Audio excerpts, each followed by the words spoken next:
Hey, hi, and welcome, welcome, welcome to Whispers with Anna ASMR. I hope you're doing well today, tonight, or whatever time it may be for you.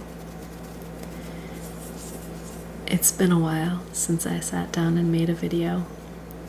Life has been hectic lately, but I'm excited to be here with you today. As I'm recording this, we are in the middle of summer, and one of my goals for the year, and especially the summer, was to read more. So I thought maybe we could read together. Does that sound good to you? Cool. I got this book recently. This is the complete first edition, the original folk and fairy tales of the Brothers Grimm, edited and translated by Jack Zipes, with illustrations by Andrea Dezso. I have always been a very big reader, and I've always been very interested in mythology and folklore and fairy tales. So this seemed like the perfect thing to get back into reading with. I first read a copy of the Brothers Grimm fairy tales when I was in high school, but it was a very sanitized and watered down version. The original tales were collected in the late 1700s and early 1800s in Germany by Jacob and Wilhelm Grimm, and they first published their collection of over 200 fairy tales in 1812. Jacob and Wilhelm did not write all of these fairy tales, they just collected them. They were folklorists, and genuinely, I think there is something amazing about people sitting down to write stories that have been told through oral tradition. The folklore and fairy tales of people is insight into the culture, into the mindset, and I think these are genuine classics that have stood the test of time. I think that about a lot of different types of folklore and fairy tales and mythology. Storytelling is an amazing art form, and I'm so happy that these tales were written down. But before we get started with the first story in here, I'm gonna light a candle to kind of set some ambient background noise. So feel free to go ahead and close your eyes. I will be reading and having the camera face the book so that you can follow along if you want, or if you just want to relax and let your mind wander and envision the tales, go for it.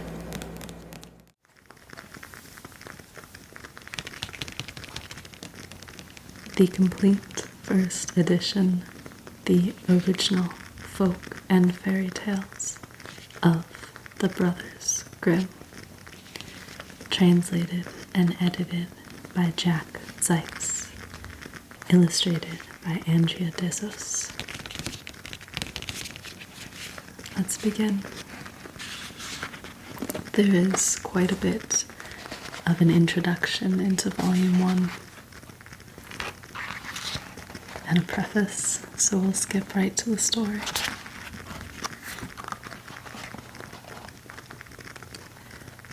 The Frog King, or Iron Henry. Once upon a time, there was a princess who went out into the forest and sat down at the edge of a cool well. She had a golden ball that was her favorite plaything. She threw it up high and caught it in the air and was delighted by all this. One time, the ball flew up very high, and as she stretched out her hand and bent her fingers to catch it again, the ball hit the ground near her and rolled until it fell right into the water. The princess was horrified, and when she went to look for the ball, she found the well was so deep that she couldn't see the bottom. So she began to weep miserably and to lament. "Oh, if only I had my ball again, I'd give anything. My clothes, my jewels, my pearls, and anything else in the world to get my ball back." As she sat there grieving, a frog stuck its head out of the water and said, "Why are you weeping so miserably?" "Oh," she said, "you nasty frog, you can't help me. My golden ball has fallen into the water." "Well, I don't want your pearls, your jewels, and your clothes," the frog responded. "But if you will accept me as your companion and will let me sit next to you, and let me eat from your little golden plate and sleep in your little bed and promise to love and cherish me, I'll fetch your ball for you." The princess thought, "What nonsense this simple-minded frog is blabbering. He's got to remain in his water. But perhaps he can get me my ball, so I'll say yes to him." And she said, "Yes, fair enough, but first fetch me the golden ball. I promise you everything." The frog dipped its head beneath the water and dived down. It didn't take long before he came back to the surface with the ball in his mouth. He threw it onto the ground, and when the princess caught sight of the ball again, she quickly ran over to it, picked it up, and was so delighted to have the ball in her hands again that she thought of nothing else but to rush back home with it. The frog called after her, "Wait, princess, take me with you the way you promised."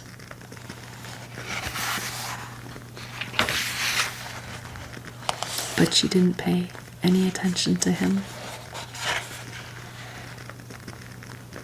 The next day, the princess was at the table and heard something coming up the marble steps. Splish, splash, splish, splash. Soon thereafter, it knocked at the door and cried out, "Princess, youngest daughter, open up." She ran to the door and opened it, and there was the frog whom she had forgotten. Horrified, she quickly slammed the door shut and sat down back at the table. But the king saw that her heart was thumping and said, "Why are you afraid?" "There's a nasty frog outside," she replied. "He retrieved my golden ball from the water, and I promised him that he could be my companion. But I never believed at all he could get out of the water. Now he's standing outside in front of the door and wants to come inside." As she said this, there was a knock at the door, and the frog cried out, "Princess, youngest daughter, open up. Don't you remember what you said down by the well's cool water? Princess, youngest daughter, open up." The king said, "You must keep your promise, no matter what you said. Go and open the door for the frog." She obeyed, and the frog hopped inside and followed her at her heels until they came to her chair. When she sat down again, he cried out, "Lift me up to the chair beside you."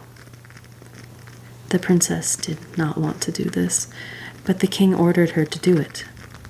When the frog was up at the table, he said, "Now push your little golden plate nearer to me so we can eat together." The princess had to do this as well, and after he had eaten until he was full, he said, "Now I'm tired and want to sleep. Bring me upstairs to your little room. Get your little bed ready so that we can lie down in it." The princess became terrified when she heard this, for she was afraid of the cold frog. She didn't dare touch him, and now he was to lie in her bed next to her. She began to weep and didn't want to comply with his wishes at all. But the king became angry and ordered her to do what she had promised, or she'd be held in disgrace. Nothing helped. She had to do what her father wanted, but she was bitterly angry in her heart.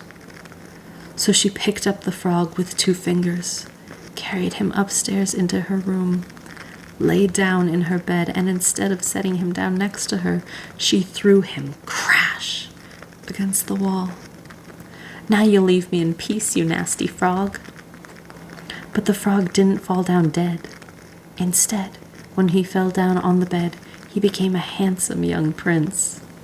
Well, now indeed he did become her dear companion, and she cherished him as she had promised, and in their delight they fell asleep together. The next morning a splendid coach arrived, drawn by 8 horses, with feathered and glistening gold harnesses. The prince's faithful Henry accompanied them. He had been so distressed when he had learned his master had been turned into a frog that he had ordered 3 iron bands to be wrapped around his heart to keep it from bursting from grief.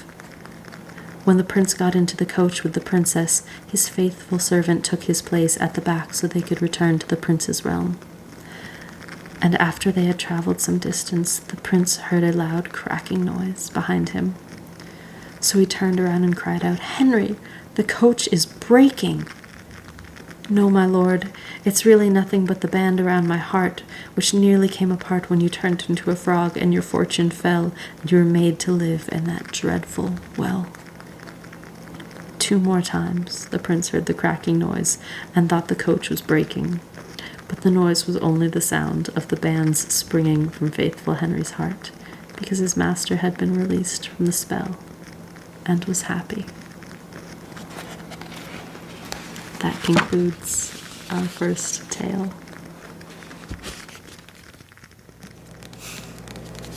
Thank you so very much for joining me. I hope our time together was relaxing. I know I enjoyed it. So, until next time, I will be right here. Goodbye. Goodbye.